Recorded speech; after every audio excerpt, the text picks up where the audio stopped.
Welcome to Dove and Dragon Radio. I'm your host, M.L.Ruscsak, now brought to you by the Internet News Network, Screenworks Entertainment, Atlanta Mix 108, Smooth Jazz Cleveland, and, of course, Dove and Dragon Radio. Don't forget to hit the subscribe button down below and join me for all the new interviews. Bye.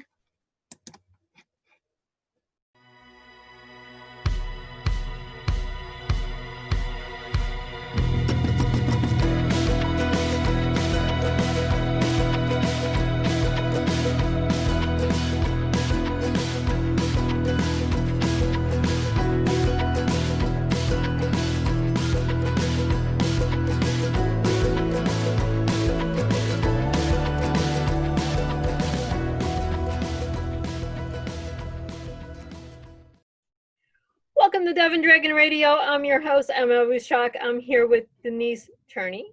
Welcome. Thank you. I'm happy to be here, and I appreciate you allowing me to be on your show and connect with your listeners. Yeah, of course. Now, I see you have several books out. So which one came first? Portia actually is my first book, and it was published in August of 1998, and it's an inspirational story of a successful defense attorney who's dealing with breast cancer, and it's set in Chicago. Her father was active in the civil rights movement. Her mother is a very unique, effective school teacher. There was actually a school teacher from Chicago, Marva Collins, who a movie was based on her over probably 15 years ago. But she took kids who they thought they were retarded. And when she got through working with them, some of their IQs were at the genius level. And they went on to do exceptionally well. So Portia's mother is sort of like a Marva Collins. Mm-hmm. And she's coming out of an abusive relationship. She goes to a newspaper annual Christmas event and meets the love of her life. And soon afterwards, through her annual doctor's checkup, she finds out she has breast cancer. And it's a story about how she uses her faith, her family, and the love of her soulmate to deal with breast cancer. It's actually an uplifting, inspiring book for people who have read it. Well, we need a lot of things that are uplifting and inspiring, and it goes through so many different tiers when you start peeling back layers of the story. It's not just, hey, ABC. No, there's little tidbits everywhere throughout the story. It's not just a story, but when you start going through things, yes, you have breast cancer. Yes, you have this mindset of a negative, but how do you deal with the negative? Yes. How do you overcome? And like this time, this is a challenging time for almost everybody in the world. And it seems like it's a time of uncertainty. But as I was telling someone the other day, we've never known what was coming next. No. We've always just had this illusion that tomorrow would be mostly like today. Mm-hmm. And that gets some people down because they want to change. And they think tomorrow's going to be like today. It's going to be the same things I don't want. And some people think I like today and tomorrow will be the same. And we all get our surprises, as Portia did, and have to learn how to. Yes. I tell people all the time, tomorrow's not promised. You have to live today for today. Make today the best day you ever had. If you look at it as tomorrow is going to be the same thing, well, no, right now we have COVID. Yes. Who's to say tomorrow I might not wake up with COVID, or, I might wake up tomorrow and not be able to get out of bed. Who's to say that's going to happen? This is true. And so, but we do have the illusion most times, I think, that we know what's coming. And when we come into big times of uncertainty, we really get, a lot of people get very anxious, but it's an illusion that we ever did know what's coming next. We like our illusions. We like our smoke and mirrors. We do. We have those everywhere. So, Love Pour Over Me is your latest. Am I looking at this? That is correct. That is correct. That is my latest story, and it actually is set in Dayton, Ohio, and Philadelphia, Pennsylvania, and it tells Raymond Clark's story. And Raymond's mother, he's an only child. His mother walked out, and she just went into a relationship with another man when he was only 2 years old, which is uncommon, but that does happen. So Hmm. Raymond's father, who has untreated alcoholism, he's very, very mean and abusive to Raymond. But he takes care of him. So there's this like this, I don't know, not a conflict, but his mother left. It was his father who was mean to him, who actually did raise him, who did go to work, who did make sure at 2 years old up that Raymond made it all the way to adulthood. But he's a track phenom, and he's on his way to the Olympics. And he's also academically very talented. Women love Raymond. Women who read up over me, they tell me how much they love Raymond, and they wish every guy was like Raymond. But his childhood, the trauma he's experienced, it has done its work. It's left its impact on him. So when he heads off to college, it is there that he meets the love of his life, who is Brenda. But he also meets four friends. One of his friends is from Italy. They come from all over the world, and then one of his friends is from the United States, and he goes on to do well in the NFL. But they build this bond of friendship. They just like accidentally run into each other. They build this bond of friendship that lasts their entire lives. And I rarely see stories where they show men who have these bonds that they stick together no matter what. I actually worked when I was in New York on 6th Avenue. There was a guy, he and his college friends would get together once or twice a year, and they had been doing that for over 30 years. So that's the type of friendship Raymond develops with these guys he meets at college. And so in between his complicated relationship with Brenda because of his childhood trauma, um, and it has a happy ending. I won't say what it is, but there is one of his friends, and this happens when Raymond first gets to college in Philadelphia. One of his he witnesses a murder. One of his friends is involved. I'm not gonna say how involved he is, Hmm. but that is like a mystery, and it shadows and haunts Raymond throughout the most of the story. But it's a love story. It's also a story about a complicated father-son relationship and these five male friends that nothing can break this bond that they have.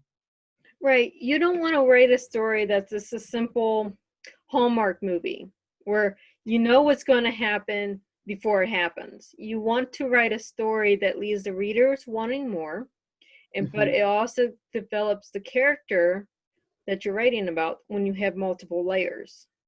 Yes, yeah. And you like complicated characters, like we're complicated. It takes work to develop those type of multifaceted characters where there's no character who you just completely dislike. Although I will tell you, readers at the start of the story, they do not like Raymond's father. They called him cuss words. I got emails. I said, "Oh my gosh," they really don't like him. Hmm. But it is my hope that by the end of the story, they will see, his humanity and some kindness in him to go from that deep, deep, almost hatred of his father to hopefully I've done my work in the story, and they can start to see just how much he did care for, despite his sickness, and love his son. Yes.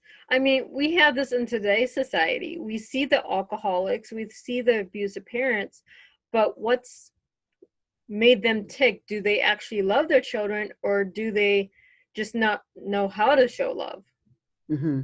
And then would they come up into the older generation when their child's 16 to 20 years old, and then they start to change because now they start regretting what they did back here. Hmm. Well, it's when Raymond goes to college that his father really has to start to deal with The uh, loneliness. yeah, the fact that his son is gone, and he's projected a lot of his issues onto, and now he's start to turn some of it inward on himself. But he really does love his son. He should have gotten help. It's untreated. Yeah. He should have gotten help. So instead of getting the help, he just abused and attacked Raymond, and he has those scars that it takes him decades to heal and work through. I think a lot of us, we have parents that needed help back in the 80s and 70s, 60s, depending on which generation you're in. But we didn't have the help back then that we do now. So now everyone's getting help. Well, we all have these emotional scars that were given to us by our elders. Hmm. And sometimes it is through a book, and that's my hope with, as I share at my blog at chistel.com, CHISTELL.com for your listeners. I share I cover different topics on my blog, but some of them through books. I know myself, I was an avid, passionate book reader when I was young. And it is through some of the characters that I connected with deeply that it helps you to heal, because you don't feel like you need to be defensive, because the story is not about you, but it might be about something similar to what you've gone through. Although my father did not suffer from alcoholism, but it might be something similar to what you're going through, and you can watch the character maybe work through it, and it could help you Oh, as well. I firmly believe that. I mean, it doesn't matter if you're reading fiction, nonfiction, fantasy, whatever you're reading. Sometimes it takes reading a book to work through your own emotional distress. Mm-hmm. Mm-hmm. Sometimes it takes writing the book to work through your own emotional distress. Doesn't mean you're going to publish the book, but it's a way to help heal yourself. Yeah, writing can be very cathartic, whether it's a journal writing, or writing in your diary, or even painting. Any type of creative arts Mm-hmm. can be healing. But I think the readers, once they get into the characters and connect with the characters, and the plot at times is very suspenseful, and the pacing of the plot, it's an entertaining, I think, satisfying read is the way I would describe it. You have, like I said, you have so many faucets on your stories that it takes you on a journey, and that's what a character is supposed to do, is take you on an emotional journey. Maybe it's a true hero's journey if you're reading fantasy, but it's taking you places. You're learning about the character, but also you can also see the character in yourself. Interesting enough, as a writer, yes, and you sound like interesting as a writer. As much as writers try to keep themselves out of their stories, you go back and you're like, oh my gosh, there's a little piece of me in that character, in something that happened. As much as you try to keep yourself out, and I've heard that about musicians, as much as they try to keep their own personal story out of those who write their own songs, and not just strictly for commercialism, they find little snippets of themselves in the songs that they write. Yeah, it doesn't matter what you're writing. I am my fantasy writer. I go back through. I'm like, oh my goodness, I was trying to not to put myself in the book, but it happens. You put yourself there because you're feeling whatever you're feeling in the moment that you're writing. Mm-hmm. Yes. Yeah. It doesn't matter if you're writing a poem, a song, a book, a journal entry. You're putting yourself, your feelings into that section. That's true. And the more deeply I feel connected to my characters. Like when I start a new book, if I don't feel the emotional connection, I know I have to stop and keep working on a character. And if I still struggle to feel that connection, I know maybe the story is not the story. When I'm the more emotionally involved in the story, the readers actually love the story when I feel that emotional connection. See, me, I wrote the first book, my very first book I put out for my daughter. She gave me the topics, and I was not really emotionally attached to the book. I am very emotionally attached to the series. Okay. Because now I have a character that came through near the end of the story that just came, Ah, and I attached myself to her. So, interesting. yeah. And now the whole series is taking on a whole different meaning from the first book. That is interesting. I've never written a series book. I always have written standalone, but I'm told that's a good way to uh, keep your current readers as you build your following or your audience, and then gain more readers because they want to know what's going to happen in the next book, what's going to happen to the next character. But at some point, friends of mine who write series books, some have gone as far as writing 14 books in a series. Eventually they say the story has to end, as much as the readers might not want it to. And that same thing happened with what J.K. Rowling with the Harry Potter series. Yeah. It's like this is the last book in the series. Everything has to come to an end. This we know. It doesn't matter what you're doing, everything comes to an end. But at the same time, when you're doing a series, I started out with, this is a standalone. Well, now I have to do a prequel. Now from yeah. So from the prequel, now I have 2 separate series. And I'm like, it's a little bit different when you're writing 3 series from the same story, but you're taking it into multiple levels, and each character you're peeling back. So by the time you get to the first book that I wrote, it takes on a whole different meaning. Ah, interesting. Yeah. Okay. Yeah, I pulled a Star Wars. Oh, see, and I wish you that Star Wars success. That story is, oh my God, that's one of those stand the test of time. Just like the Harry Potter stories, they will be around forever. Those stories where they just resonated with people so deeply. Of course. I mean, we have Harry Potter. I enjoyed them when they were new in the theaters. My daughter's reading them now at 17. She's like, Mom, they need new ones. I'm like, well, they technically do have new ones. They're called Fantastic Beasts. So, it all comes through. No matter what we want to end, the readers may inspire the author to write more. That's true. You never know. Have to wait and see.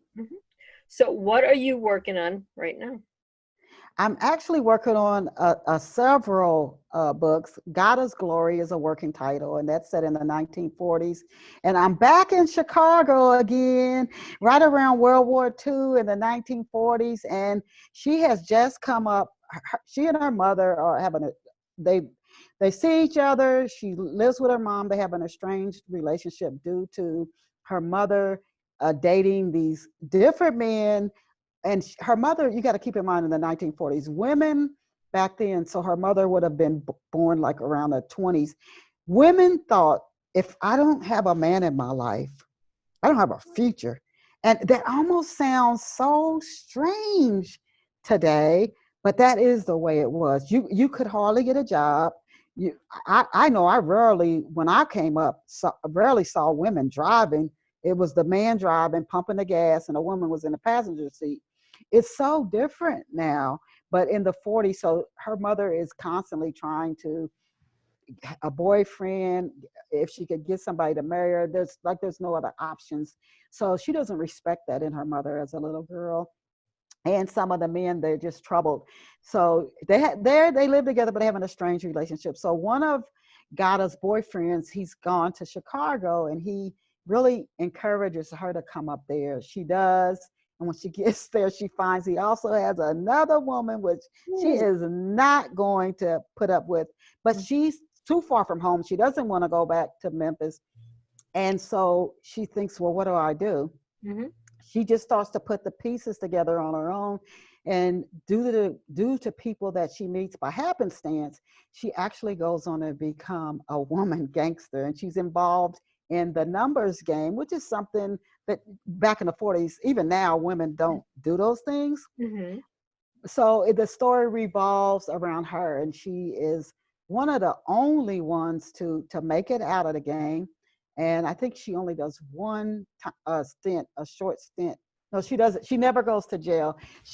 Her history, she just the way she carries herself, and law enforcement don't suspect that a woman would be doing what she's doing. So she is able to. I don't want to get a story away, Yeah. but that's got us glory. What I'm working on again in the 1940s around World War II, and she's in a numbers racket. And then I just started on this other book about 2 weeks ago. I was watching a TV show, and I've seen documentaries on this.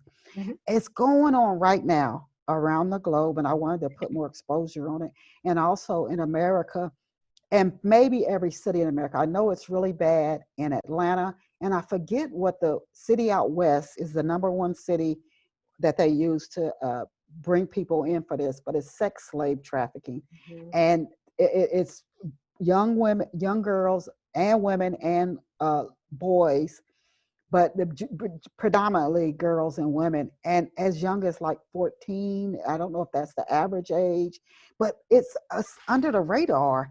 Nobody seems to know like that it's even going on. So that is a story that I'm working on right now, and just to put more exposure around it, so people, it's like the movie Taken. That Mm-hmm. stuff really happens. It's Mm-hmm. just we don't even think about it. We get so caught up on currently the COVID. We get so caught up on cases like George Floyd and case of civil rights. We don't get caught up on the things that we should be, because it's affecting our children. We're not putting a light on the sex trade.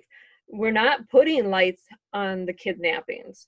We're not putting light on the disappearances of these children. No, and it goes on. Hopefully soon, I would hope you'll see more commercials or something. If not a commercial, not a commercial to buy something, but an informative commercial, like what they used to do with the tobacco when they first took on the tobacco companies to show the dangers of smoking cigarettes, to put more light on it. And like I know in Atlanta, in the airport, people have told me they have signs up, don't talk to strangers. If somebody approaches you, Mm-hmm. call this number, because it's that bad in Atlanta. But I forget the city out west where the dominant city where people come in, and it's people from other countries are involved, but it's global. It goes on all over the Mm-hmm. world. Yeah. It's And what people don't realize, a lot of the times when you see a sign, make $15 an hour, just call this number. That's a ticket to get someone here. They're trying to get certain ethnicities, certain races, certain whatever. And they want someone that's desperate enough that they're not going to be missed. If and you're that is when you're visible, they don't want you, because the second you go missing, everyone's going to look for you. Yeah. Like if you're a celebrity, if you go missing, how many people are going to look for you in minutes, Mm-hmm. But the average person doesn't have the celebrity status.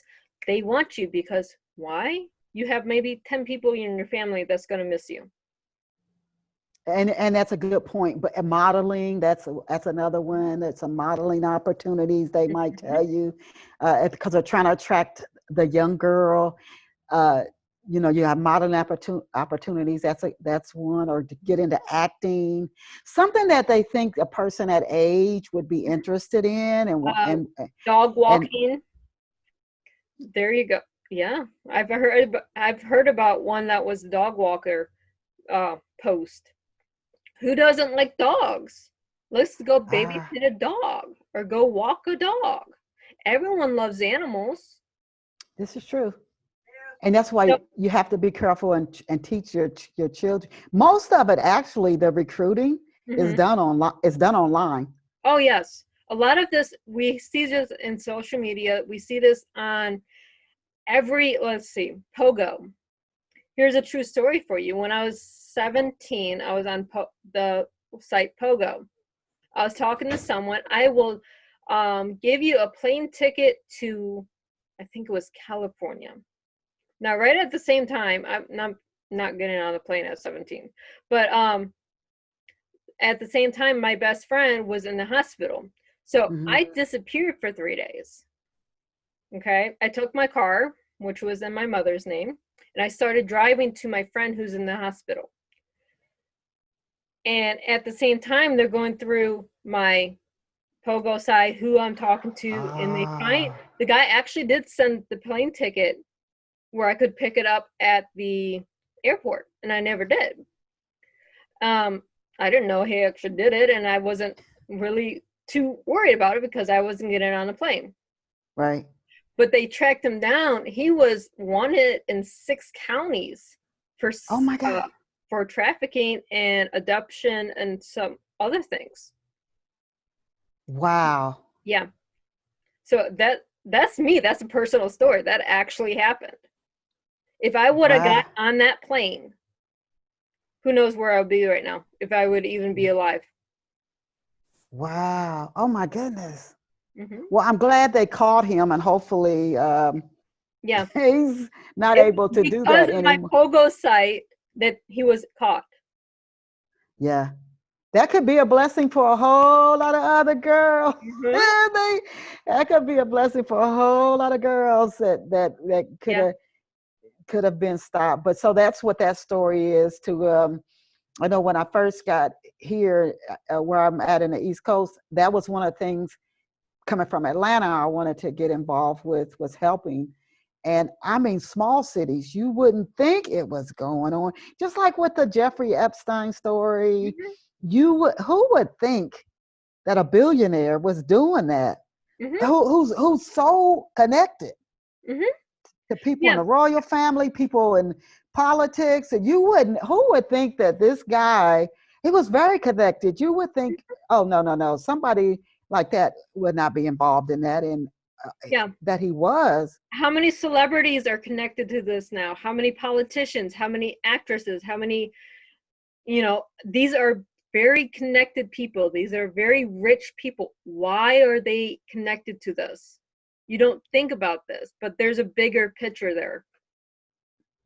And troubling. So hopefully, as more people do put exposure on it, it makes it, you can't keep it hidden as much. Hopefully. No.